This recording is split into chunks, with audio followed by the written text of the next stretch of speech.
Hello everybody, welcome to today's webinar. It's August the 14th, 2012. My name is Jessica Hemans. I'm the training coordinator here at the National Consumer Law Center. Today's webinar is Sustainable Rural Development Funding, Lessons from the Field. Our speaker today is Don Macke from the RUPRI Center for Rural Entrepreneurship, and we also have David Dangler from the National Alliance for Rural Policy Network. So welcome everybody. Before we get started, I want to go over a couple technical tips. Please enter your PIN number into your phone. It will be between 1 and 3 digits. It's the pound sign, the number, and the pound. That's just for people on the phone. If you've joined with a microphone and headset, you do not have a PIN, so you don't have to worry about that. And please be sure your device volume settings are properly adjusted. If they are not working correctly, try unplugging and replugging them in. Everybody is muted, and I am recording the training. Questions. If you have a question about what the speakers are talking about, type it in and we will relay it to the speaker. If you're having any technical problems, also type those in and I will assist you. There is an evaluation. If you could do that for us, that would be really great. To access that, you just need to log out of the webinar at the end and it will pop up on your screen. And in a couple days, if not tomorrow, I will email you with a link to our website where you can access the PowerPoint and the recording. So again, if you have any questions, you can type them in. And if you want to minimize that control panel, if it's in the way of your screen, you can click that orange arrow. So this webinar is part of a series of webinars in investments in rural America. This is our, I think, fourth one. I think so. Is that correct, David? I think fourth. It's a part of the National Alliance for Rural Policy, otherwise known as NARP. You can see all the different organizations that are part of this. So we will be continuing these, and welcome to those of you that this is your first time in this series. Our presenter today, well, he's our moderator today. It's David Dangler. He's a member that he's the member of the National Alliance for Rural Policy Network. The National Alliance was founded in 2008 with funding from the W.K. Kellogg Foundation and acts as a resource network not only for its members but for other rural policy networks and individuals interested in all aspects of rural policy. In addition to being a member of the National Alliance, David is the National Director of NeighborWorks, Rural Initiative for NeighborWorks America. Today, the Rural Initiative supports 91 community-based organizations active in rural communities in 45 states plus Puerto Rico. In 2011, the 91 member organizations made direct investments of over $1.6 billion to support affordable housing, job creation, and broad-based community economic development. So welcome, David. And our speaker today, our presenter, is Don Macke. He is a director with the Center for Rural Entrepreneurship. The center works throughout the U.S. and Canada supporting research, outreach, professional development, and policy work related to rural entrepreneurship. The center is part of the Rural Policy Research Institute. This institute is a leading national rural research and policy think tank focusing in multiple areas including telecommunications, healthcare, poverty, governance, informatics, and economic development. Don has over 35 years in experience of rural community economic development. So welcome, Don. So I'm now done with my part, so I'm going to pass it over to you, Don. Hello. You bet. Glad to be with you today, and we're going to get my PowerPoint up here and going, and we're going to talk about sustainable rural development funding, and I'm going to share some lessons from the field. So it's great to be with you all. I want to thank David, Jessica, and Emily for inviting me to be part of this, and then the assistance that my staff, Ahmet and Kyle, have provided to make this all possible. Today I want to focus on 4 basic themes. I want to set up a bit of a context for sustainable funding, then lay out a framework, if you will, the building blocks for sustainable funding. I'm going to share a number of illustrations from the field, and then I'm going to really kind of dig into a stepped process that you might be able to consider in terms of laying out a long-range funding strategy. Now, I know many of you out there are probably anxious and that you're looking for short-term funding. We seem to be in an environment now where that's a challenge, and so I'll try to address some of that within that last section as well. And then as Jessica indicated, David will be tracking questions and we'll try to be responsive to those. Just a couple of resource items. Our website, we encourage you to use that. The resources are free there. We also publish 4 electronic email pushes that cover topics from general entrepreneurship to building entrepreneurial communities. We have a section on youth and people attraction and community development philanthropy. So if you're interested in any of those, they're free of charge. You can unsubscribe at any time, and those can be you can subscribe through our website to get to those newsletters. So let me start with my first theme, and that is the context for sustainable funding. And I think this topic is probably very relevant today when we think about facing today's challenges. So I want to kind of give the big picture, and then I'm going to become much more granular in terms of some of the strategies and tactics that we've been working with in communities and regions across North America. So I want to start with just the context of the Great Recession. I think for many of us, this is probably the most severe economic event that we've experienced. Almost everyone I know, including ourselves, have family and friends who have been harmed by the Great Recession, lost jobs or had businesses fail, homes that have been foreclosed on. And so the magnitude of this is huge. And during the depths of the recession, when I was really beginning to have some doubts about how quickly things might get better, whether things would get better, I ran across a book by Richard Florida. Now, of course, Florida's the guy who's published a number of books and papers on the creative class, but in a lot of ways, I find The Great Reset to be one of the most helpful books in terms of kind of understanding what the post-Great Recession might look like. In the book, Florida puts forward this proposition that when you have a regular recession, you have a recovery, and by the word recovery, that suggests that you're going to return to some kind of normal that existed prior to the recession. But when you have a major economic event like the one we just went through, you in fact have a reset, that there are fundamental changes. And one of the challenges that we face is how do we begin to get our heads around those fundamental changes, and how do we adapt our organizations, our programs, our strategies to really thrive with the opportunities that emerge out of the reset. Now, one of the things that Florida does that's really interesting is he goes back to the long depression of the 1870s and then the Great Depression of the 1930s and actually illustrates how civic life, social norms, and economic realities fundamentally changed after each of those two events. And of course, what he suggests is we've got a reset occurring, not a recovery, because of the depth and the magnitude and the duration of the recent recession. Now, in the book, he talks about 5 basic stages, and I think this is really helpful. Again, we're at the 10,000-foot level, so we'll get more granular, so hang with me. It really begins with the unraveling, and you know that was the stock market crash, the failed financial institutions, the housing bubble bursting, and the massive rise in foreclosures. And actually, we're still seeing some of the unwinding of the crisis itself, even in 2012. But out of that, what occurs is the emergence of opportunity space. When you have this kind of fundamental disruption in society and economy and government, then there's room for fundamental change, and he refers to that as opportunity space, and from that can come innovation. So I think one of the real ironies right now is when we're all struggling to find money, this is probably a moment in time when we have the greatest opportunity to bring about fundamental change if we can find the financial capital to exercise that. That can lead to new ventures, and by ventures, it could be nonprofit organizations, new governmental configurations, but in the context of my work, entrepreneurs, new businesses. And ultimately, and this is where I think it becomes hopeful, that leads to a new prosperity. Now, there's a lot of pain and suffering. There's a lot of uncertainty and anxiety during this period, but at the end of this will emerge a stronger economy, a stronger society, a better government. At least that's the history lesson from the Great Reset.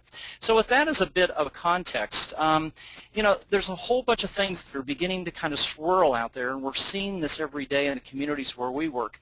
There's kind of this counter movement where collective action is under attack. It's just ironic the word socialism is being used in our lexicon again, and the role of government is oftentimes in question, and it's too big, government's the problem, government funding's eroding, and for many of our organizations, one way or another, we are supported either directly or indirectly through various government funding streams. And the other thing is, not only has funding from government begun to erode, it's become unpredictable. We don't necessarily know when the budget's going to be passed. So I'm in Nebraska. Farming's important. The Farm Bill hasn't been passed. The disaster aid hasn't been appropriated. That's creating huge uncertainty in the farming belt. But at the same time, we've got a lot of uncertainty around corporate and foundation funding, which may be another important pillar to your funding strategy. While all this is occurring, we have not only the traditional legacy needs for rural development, whether that's housing or education or economic development, but we now have this new set of opportunities that are emerging out of the recession, and how can we find the dollars we need to really act on that. So a couple of things become clear. And so this is where I'm challenging you a little bit to kind of step out of your current reality and think a bit more broadly, and look at some fundamental changes that might reposition you for creating the kinds of resources that you need to fulfill your missions. The issue of regionalization is, I think, never been more important, particularly in the more sparsely populated rural areas where we tend to spend a lot of our time. Scale's important, and how can you, in fact, bring communities across the landscape or communities across interest areas together to work collaboratively, to marshal the resources, the staffing, etc., to be effective. I think another key solution opportunity is around the role of community foundations in philanthropy, and I'll talk more about this later. The third, and this is really true of our work, while we're primarily focused on helping communities build philanthropic strategies or economic development strategies that involve entrepreneurs, we spend a lot of time with the nuts and bolts of how do you find the resources to do that, and that's the experience I'm going to speak from. In almost every case where we're working, there is a bottom-up strategy where local constituencies are engaging, creating meaningful agenda, and there is also a top-down strategy that's beginning to match that, and I'll talk a bit more about that with one of my case studies. In all cases, this is an issue of how do you marshal enough resources internally or locally so that you can more effectively leverage external resources. I think one of the key parts of this leveraging game plan is, even though there may be debate going on at the state level or at the local level, how do you keep government funding streams and government involvement at play? And then finally, how do we bring fundamentally new funding resources to the table? So I want to take you to a place where I have spent a lot of time, and that's western North Dakota, the Bakken oil development that's occurring. Actually, there's a typo here. North Dakota is not #1. It's #2. Texas still leads the country in oil production. But the development in western North Dakota has just been earth-shattering. By some estimates, there may be as many as 20,000 oil workers living in their cars because there's a lack of housing in western North Dakota this summer. When it's all said and done, the most recent estimates is that around $1 trillion of oil wealth will be extracted from the various oil formations in western North Dakota over the next 20 to 40 years. So this really represents one of the largest energy booms in recent American history. Now, the irony of this is, while this is occurring, and North Dakota is leading the country in terms of economic growth right now, the communities of western North Dakota are simply overwhelmed. Whether it's roads, sanitation, environment, housing, public safety. I was just looking at the numbers. There's 2 public defenders, for example, in Wilson, North Dakota, and I was looking at their caseloads, and it's just mind-boggling in terms of this relatively rural, isolated area that is trying to deal with the development at this scale of magnitude. So you've got all this opportunity, and then you have communities that are struggling to find the dollars to cope with the development, let alone find the dollars to think about what does western North Dakota look like, how does it position itself post-oil boom, which at some point the boom will turn to a bust, and there will need to be an economy and a society that can thrive after that period. So for example, part of the policy prescription that's being discussed is this idea of if just 1/10 of 1% of the value of that wealth was set aside into some kind of regional trust fund, that could build an endowment of about $10 billion that could generate $500 million each year to support development in the Bakken region. The potential is there. This would simply take about 20% of the current severance tax rate that North Dakota is assessing on oil production. But it begins to, again, move you outside of the box. And what's interesting is there's a number of examples that we'll talk about a little bit later where this has been done and creates really a permanent funding source using the endowment model. So let me move on and talk a little bit about the framework for sustainable funding. And oftentimes as I speak around the country, people will ask me, well, what really makes the difference between rural communities, rural regions that are thriving and those that are struggling? Now, part of that is context, where they're at and what their opportunities are. But I think a more universal answer is really two things. One is, has that community or region taken on the personal responsibility of saying, we're gonna take ownership for our own development. We're gonna create a plan that makes sense. And a lot of communities have done that. And then it begs the question, okay, well, what really then allows them to succeed or fail? And at the end of the day, the harsh reality is most of the strategies that we have out there, even the very good ones, are grossly undercapitalized. And so bringing real funding to the table changes the reality and the opportunities for creating meaningful and desired change as we engage in development in rural landscapes. So part of this is about how do you get to adequate scale with your funding that not only can you get to impact, and so you can begin to demonstrate that there's cause and effect, that by investing money in housing solutions or child care solutions or public facilities or economic development, you can actually begin to create changes in the quality of life, the vitality of the economy, whatever your particular outcome is. The critical thing is, okay, you can get to impact, you can demonstrate that, but you have to sustain this. Community economic development, I think, is a generational issue. And we tend to work in much shorter time frames than that. If it happens to be a governor, it's the time frame of a 4-year term of a governor. If it's a congressman, what can I do in 2 years? Those time frames are way too short in terms of what it really takes to bring about the kind of systemic change that we're trying to do.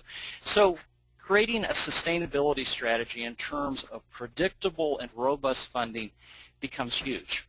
Again, as we kind of abstract from our own experience, there's got to be a great strategy. There's got to be strong execution. That has to be sustained over a period of time, and you can get impact. Now, there's a connection between execution and strategy and funding. Again, for strong execution, how do you build the leadership team, the volunteer engagement, the staffing that really allows you to execute your plan effectively and realize that kind of impact? That demonstrates a certain proficiency that can allow the opportunity for sustained funding to occur. So again, a couple of things. There's got to be genuine opportunities, that smart strategy, the right team, strong execution, and sustained effort. So let me talk a little bit about how do we attract capital into rural America, which was really kind of the theme I was charged with, and then I shifted a little bit because I tend to be inward focused. When I first got into this work 30 years ago, like everybody else, I was trying to find that foundation, that government program, that grant program that maybe a bank had that we could tap into. And we'll still do a lot of that. But I've increasingly come to believe that if you can't mobilize resources at the landscape level, whether that's a neighborhood, a community, a rural region, it's very, very difficult then to attract external capital into the community. And when we talk about capital, the issue of certainty and uncertainty becomes really important. One of the exercises we do with our communities is we go into the same data sets that external investor, let's say somebody's thinking about locating a convenience shop in a rural area, and they're going to pull up certain data from ESRI and other sources to take a look at whether or not they believe this community is a good place to make an investment. In most cases, if we particularly look at remote rural that's maybe been in decline, they're going to look at that and say, no, there's really not opportunity, and that creates uncertainty. And capital typically will not flow when there's high uncertainty about whether or not that's a good investment, even if it's a public investment through a grant program, for example. So part of the challenge is we have to create a higher level of certainty. And one way we do that is by raising local resources, community capital. Communities that have been able to put even modest amounts of money on the table in support of the strategies that they advocate they believe in, put them in a much stronger position than to connect to outside funding. And if you look at almost any grant program, any loan program that you're going to find, they're going to look for that demonstration of local investment. This is the same principle we use with entrepreneurial ventures. You've got to have your own equity in the game if you expect others to play with you. So part of that is having that pot of money. The second piece is, do you really have a strategic vision and an agenda? And a lot of communities, a lot of programs go through strategic planning, but it's not at the same level of compelling evidence that a pro forma that an investor would look at. So we kind of suggest to communities and organizations that they think of themselves in the way of, how would an investor look at me? What are the things that are going to cause them to say they'll take a risk with me, they'll partner with me by putting some of their capital or expertise on the table? And that tends to move you away from kind of traditional SWOT-based strategic planning into this kind of pro forma investment-based planning. That's a shift, and it requires a bit of work to get comfortable with that new model, but it can dramatically, at least in our experience, strengthen your position for funding. The third is this test is they're viable and dependable institutions. So if I'm an outside funder, you know, I want to know the people I'm investing with. You know, not only have they been around for a long time, but what are their competencies? So for example, in the community foundation world, those rural community foundations that have been certified send a certain message to donors that uncertified foundations can't. They meet certain specifications in terms of their core competencies, their policies that suggest I can trust this institution with my gift, for example. Well, the same is true with any organization or community. If you've got a dysfunctional chamber of commerce, you're going to have a hard time raising money to support its mission. And then finally, developing those skills at attracting outside capital. I'm going to share a story in a bit about a person who I think is just one of the best in the country at doing this, and really speaks to what we call the art of leveraging. Because part of what we face today is there's no single source, there's not even a couple of sources. It's this patchwork quilt that we have to build to put all of the resources together we need to really get to that kind of robust level, and then how do we parlay that into sustainable funding. So I want to take you to Appalachian, Ohio. I know we've got some folks on, I think, from this region, and I want to talk specifically about the Foundation for Appalachian, Ohio. I've had the opportunity to work on and off with this institution since it was founded, and I think it's kind of interesting. The grub stake for the Foundation for Appalachian, Ohio really came from a state appropriation that had to be matched by the region. And the foundation is organized legally as a community foundation, but I really think it's much more than that. It really functions as kind of a hybrid community development corporation with a strong foundation capability. In this region, it has increasingly been the motivator, the convener, the facilitator, the incubator. And we're seeing evidence of this with regional institutions, foundations, and non-foundations that are kind of taking on this role of catalysts. How do we bring people together? How do we build agenda? How do we build funding pro formas? And how do we ultimately parlay that into successful strategies that can enable sustainable funding? And there are a set of skills and experiences that really come with organizations that have done a lot of this. They get very good at it. They understand how to do it in their own landscape, and this becomes really important. Kara Brooks, who's the CEO and president of the Foundation for Appalachian Ohio, is just remarkable in her ability and her staff's ability, working with their board and their friends to really play this role. So a couple of examples of what this means. With Governor Kasich and his Jobs Ohio initiative, which in some ways privatized economic development in Ohio and said we have this opportunity to devolve economic development funding to the regional level, you know, there wasn't a region-wide institution in Appalachian Ohio that could really match up with the Jobs Ohio opportunity. So one of the roles that Kara and the Foundation for Appalachian Ohio was to bring people together, and they helped incubate the Appalachian Ohio Business Council, which brought economic development and business interests together, workforce interests, to begin to say, okay, how could we match up with the Jobs Ohio initiative?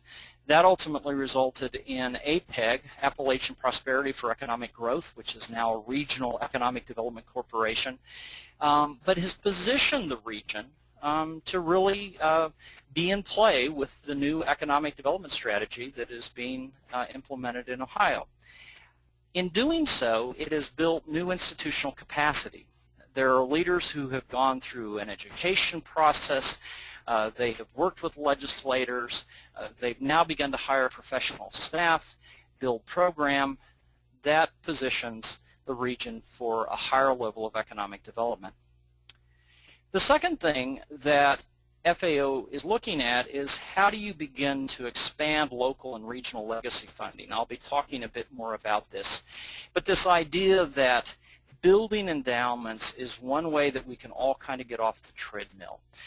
One way we can reduce some of the uncertainty associated with programmatic funding streams, whether that's corporate or federal. And really begin to build a resource base that is robust, predictable, and most importantly, locally controlled, so that the very people that we are trying to impact with our programs and strategies are at the table, shaping the vision, shaping the plan, but also having some say in how the resources get deployed. That truly creates kind of democratic economic development or community development in a way that's very, very powerful. It also allows you to leverage maximum fundraising within context of the community that you're working with.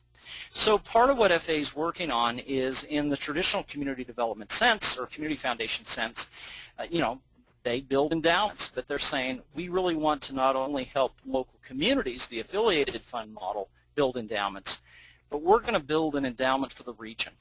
And this will be a legacy that allows us to propel towards long-term prosperity. And so part of the vision right now is a regional prosperity fund. The initial efforts are to capitalize that at $10 million, which at that level is significant, but it's not going to be adequate. Within a decade, to grow that to $100 million.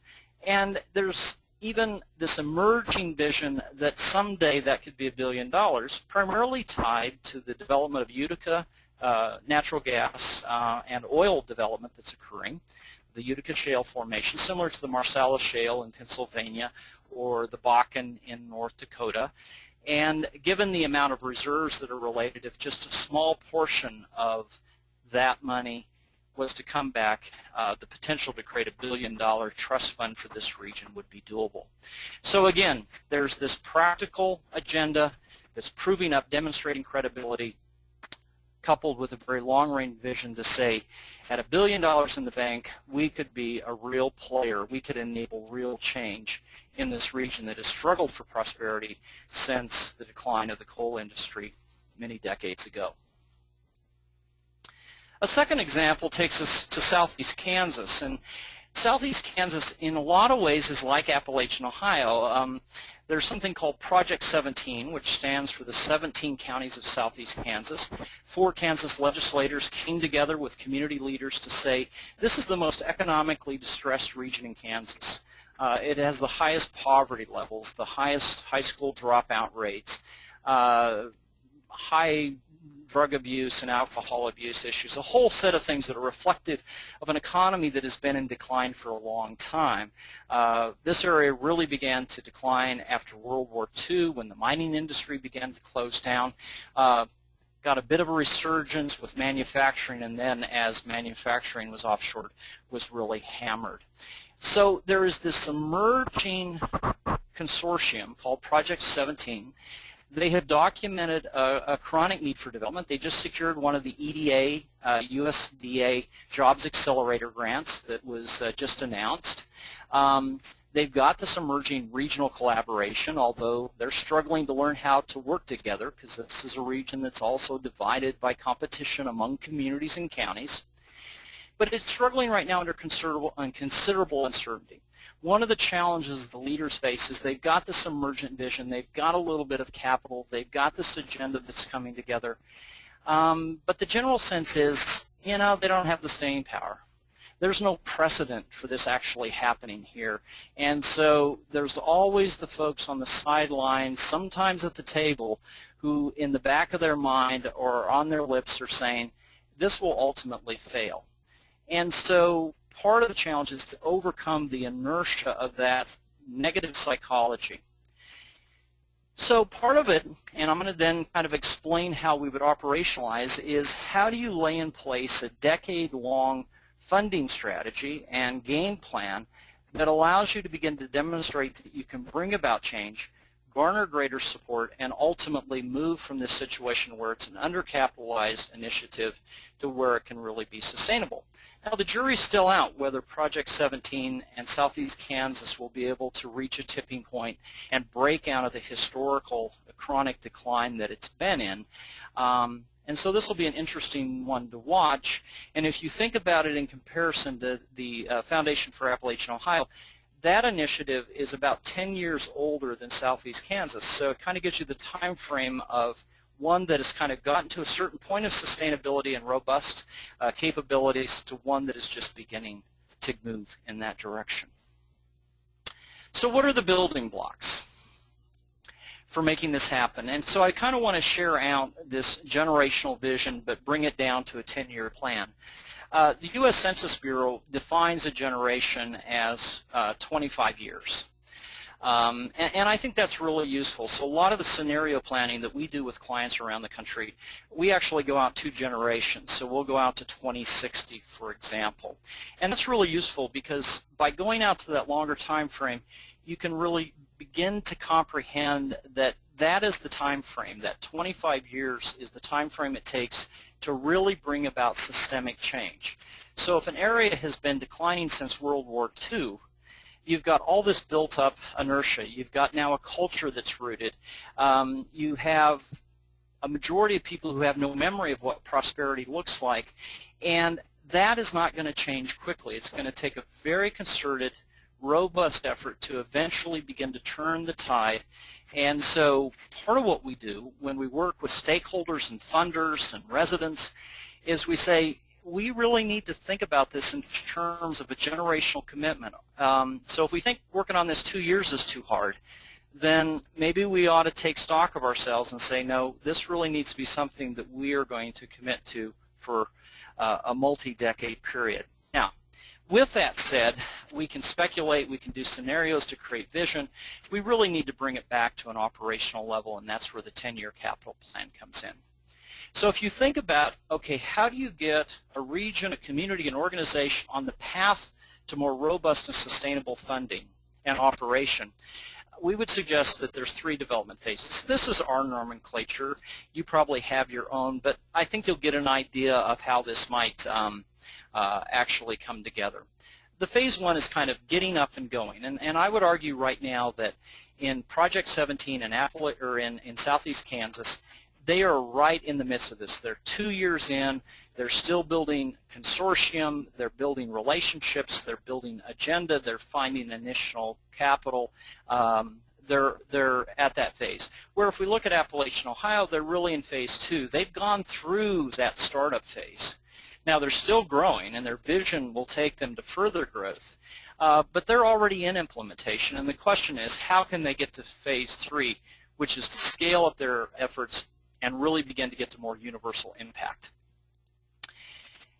So part of this is orienting your stakeholders, your funders, your constituents to begin to think in terms of this much longer game plan for getting from here to there. Now, if your organization is in crisis today and needs funding, we can talk about that in the question and answer period, but like with most things, planting that tree today, nurturing it, will ensure that at some point your organization, your community, your region is going to be in a much stronger position to find the strategies, the resources it needs to achieve success in the future.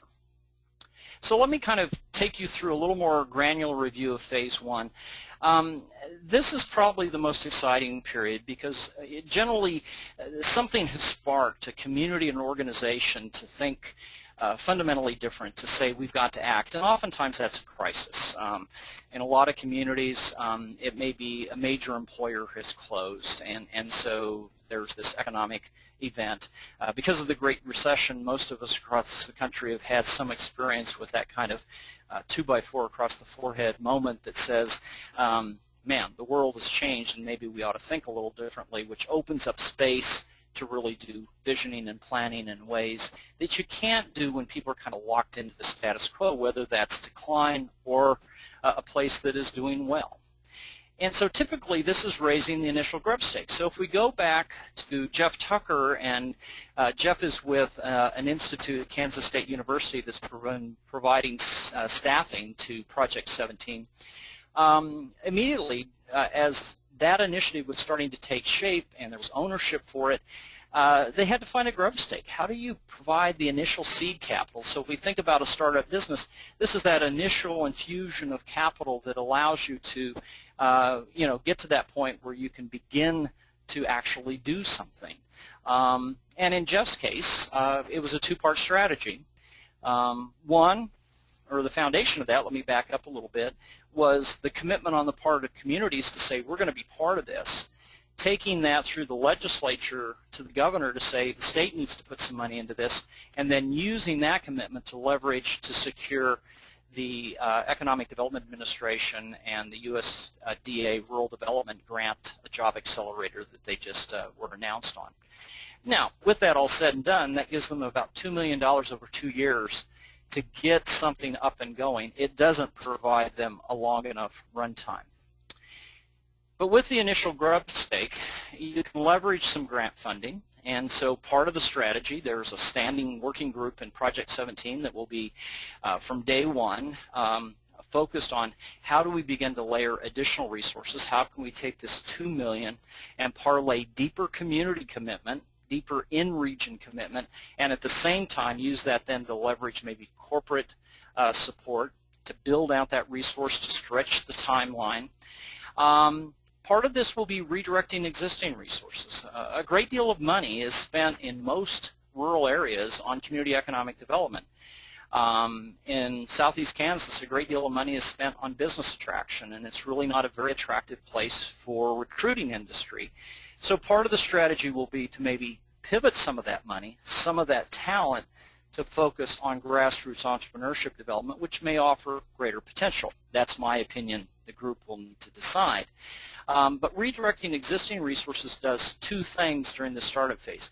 One is it begins to kind of get more people on the bus, which is important, gives you the political and the psychological benefits of that. And then the second piece is it really begins to give you the additional financial resources that have the potential to be more sustainable. So if a county redirects some of its economic development funds to support this, that could be a renewing commitment.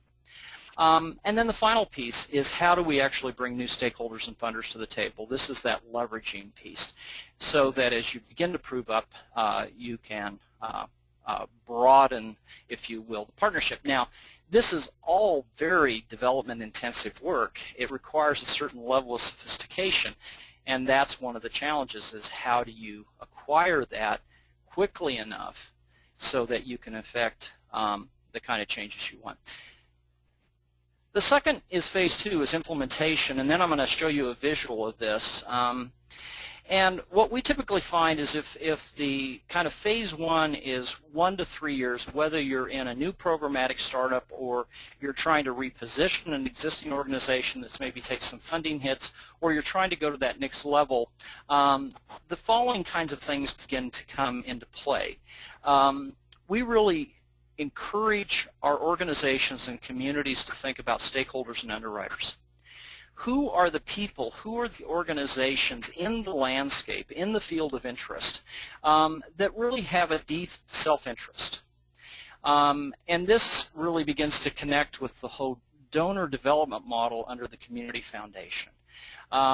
It may be a very wealthy business person who has a presence in the community who has not been financially engaged, convincing them that there's opportunity here, that if this occurs, this may be a more attractive place for their kids or grandkids to come back to, may motivate them to become systemically involved. So those stakeholders who have a vested interest typically can be parlayed into underwriters. Now generally what we find is communities and organizations wait too long to begin to cultivate stakeholders into underwriters. We like to test that proposition really on by first of all laying this out in a very transparent way, so people know that, yeah, we've got to find money to do this and we're going to be knocking on your door. And two, how do we cultivate you as an underwriter so that maybe you've got 10 funders, contributing some today, but within 3 years you've got 100 who are contributing significantly more. Obviously, building connections with local units of government becomes really important. Even though they're financially stretched, they're going through budget cutting, they still have the self-interest that if you can expand the local tax base, they're going to have more revenues to do streets, county roads, or educate kids. And so we're still finding that that same old economic development argument can work if you've got a revamped plan that can bring them to the table in a more substantial way. Maybe energizing your existing organizations by expanding membership is oftentimes a goal here. Again, trying to broaden out participation, getting more people in the community to take ownership of the solution becomes really powerful.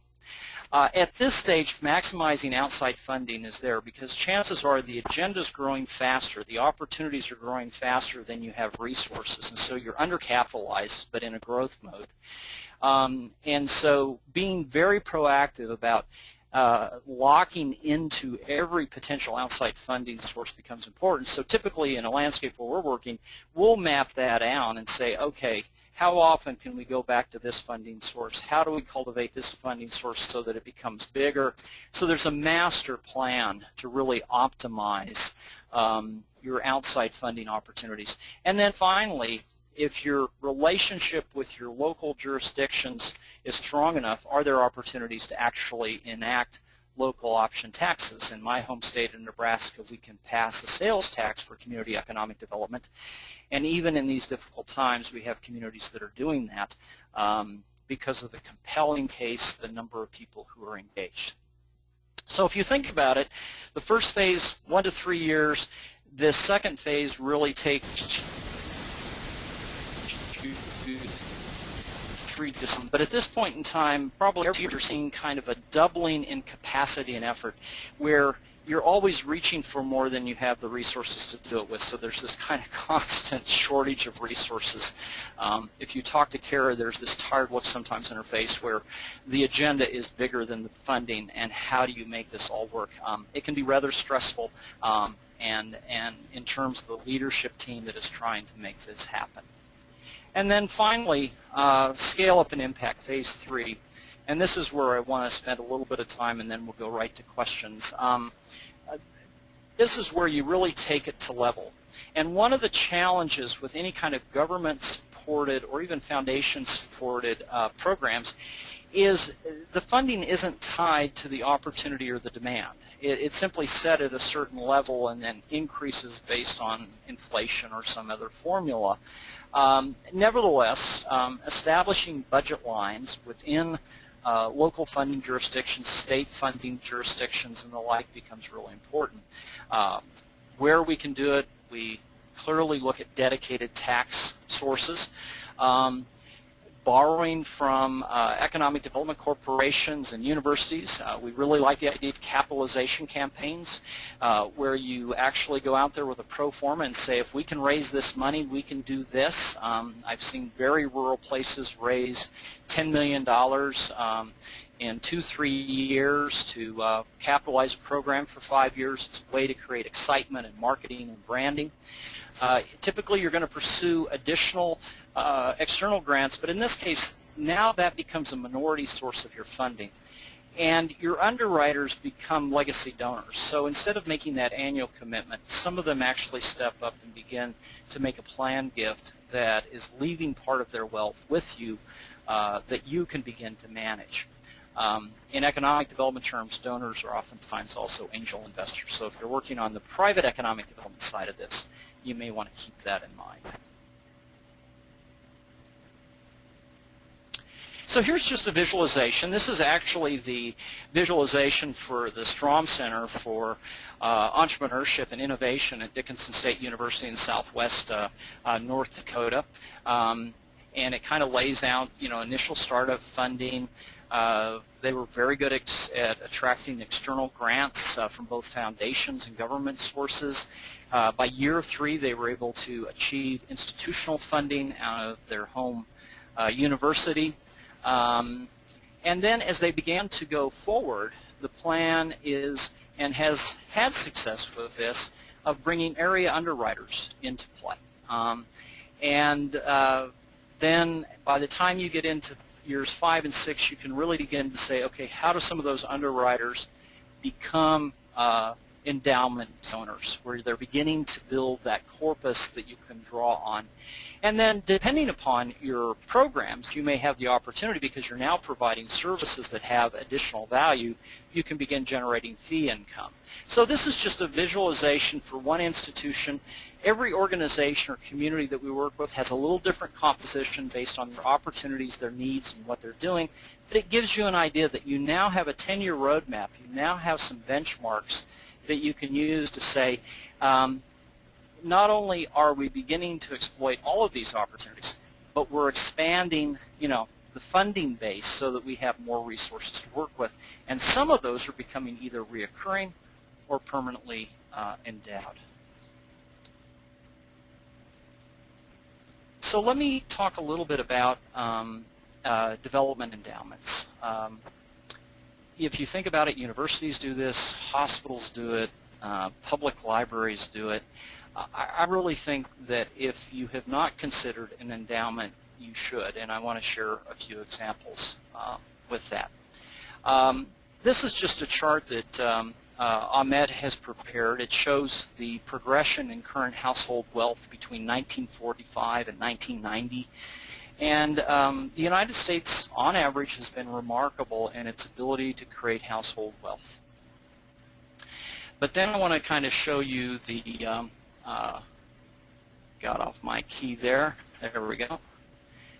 And so kind of keeping them in mind, over the last year or so, we updated the transfer of wealth opportunities, the amount of wealth that's going to move from one generation to the next. The original estimates were done in 1999 by Boston College. The consensus was $41 trillion. We've updated this, and this reflects the impacts of the Great Recession. We're projecting that over the next 50 years, between 2010 and 2060, it'll be about $75 trillion. So significant opportunity to begin to think about, if I only depend on annual grants and annual fundraising, how do I begin to build an endowment that gets me off the fundraising treadmill? This simply illustrates the 5-point process that we typically work with in terms of building endowments, whether for an organization, a community, a region. It begins obviously with engagement, understanding what your unique area's transfer of wealth opportunity is. What are your case statements? Why should people give part of their wealth to you? Who are the donors? And that you can begin to see the connection that if you have this relationship with stakeholders and underwriters, then the progression to donors becomes very natural and organic. Some of them will achieve that point where they are inclined to become a donor. And then finally, using that money in a prudent way that actually begins to make a difference. That's strategic grant making. So a number of models that you may want to take a look at. I've just highlighted a few here. If you think about the McKnight Challenge grant that created Minnesota's Initiative Foundations, I think they're transformational. Really exciting model that's been at work for some time. If you want to go to the Redwood Coast of Northern California, the Humboldt Area Foundation, the work it's done with the Redwood Coast Coalition that has been transformative in moving that group of 5 counties from the bottom tier of California counties in terms of their metrics to the top tier. One that I really love is the Iron Range Trust Fund. This is the Duluth area, and this has been around since 1941, has invested in the last 20 years over $200 million in economic and community development, still has $125 million in its trust fund. A portion of the mining taxes go to capitalize that particular initiative.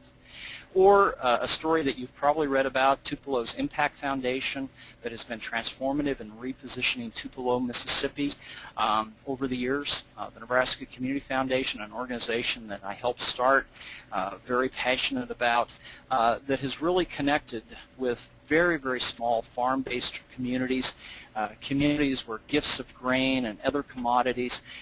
What's interesting to me today is the Nebraska Community Foundation, through its various affiliated and community and organization-based funds, puts more money into rural development than the state of Nebraska does today. And so this has happened over a 10-year period, pretty significant in terms of illustrating how this model could work.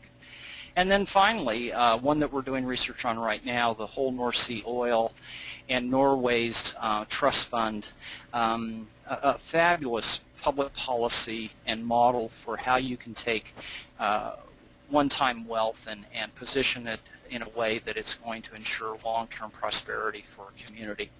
We'll be publishing a paper on this hopefully in a month or so. And then I want to end with this, and I hope I haven't ran too long so we can get to questions, but I really want to speak to what's happening with commodities, and I'm going to illustrate this with the shale oil and gas development that's occurring. This is a map that shows where all the shale deposits are in the United States, where you have oil and gas play beginning to come into place. It impacts vast swaths of rural America. And if we go to the North Dakota model, or what CARE is trying to do in Appalachian, Ohio, this idea that a portion of the wealth that is coming out of the ground, non-renewable resource, should really be positioned into a permanent trust fund like Minnesota did with the Iron Range Trust Fund, that kind of policy shift could really kind of take us into a whole new world in terms of the magnitude of resources.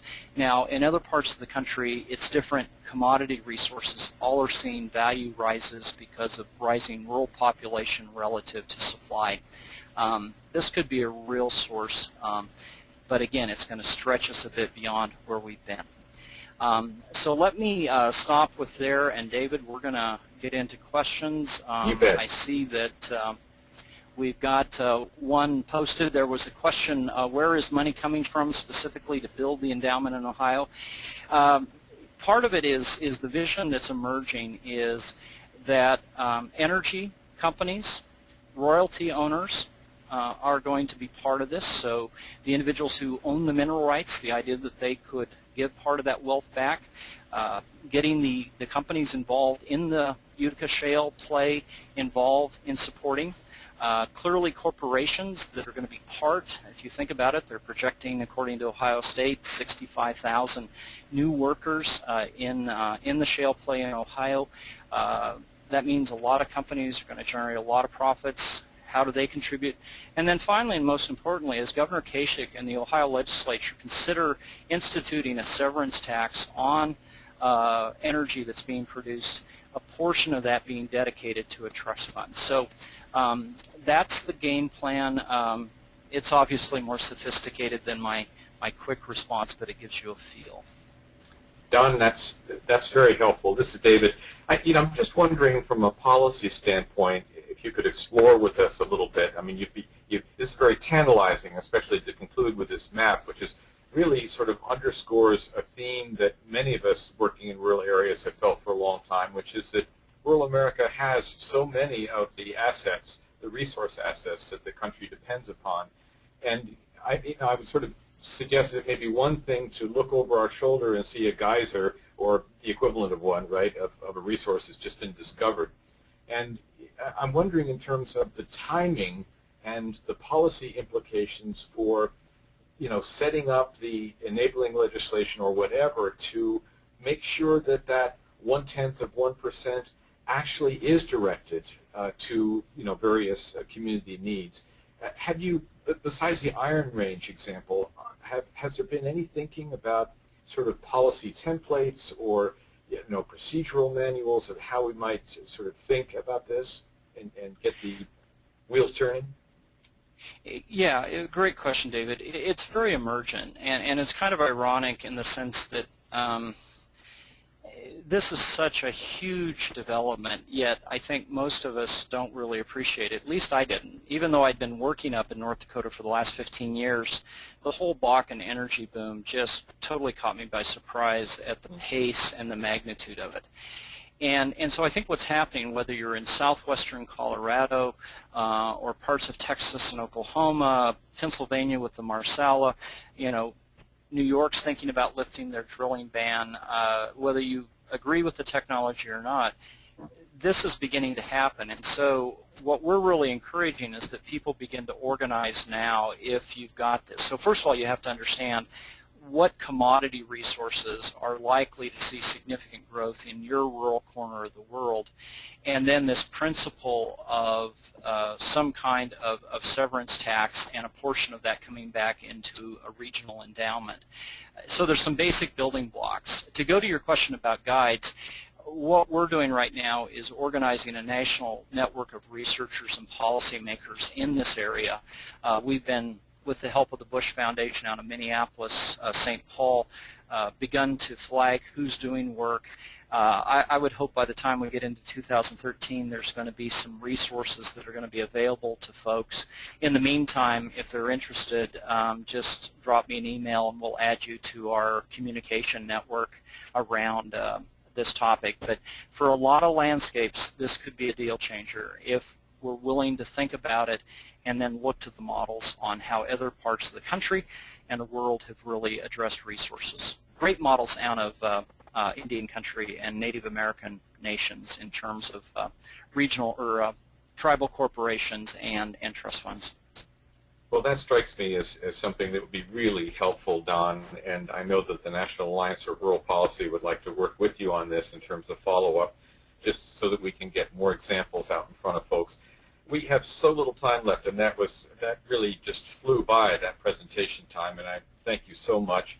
But for the final question, just thinking about folks who are all kind of stirred up now and thinking, I've got to be part of this regional larger effort, and I'm just one person or just a few friends. What would you say that maybe the first step ought to be for folks who want to get engaged with some of this really multi-generational planning that you're talking about here for transforming their communities? What's the first step? What should they do?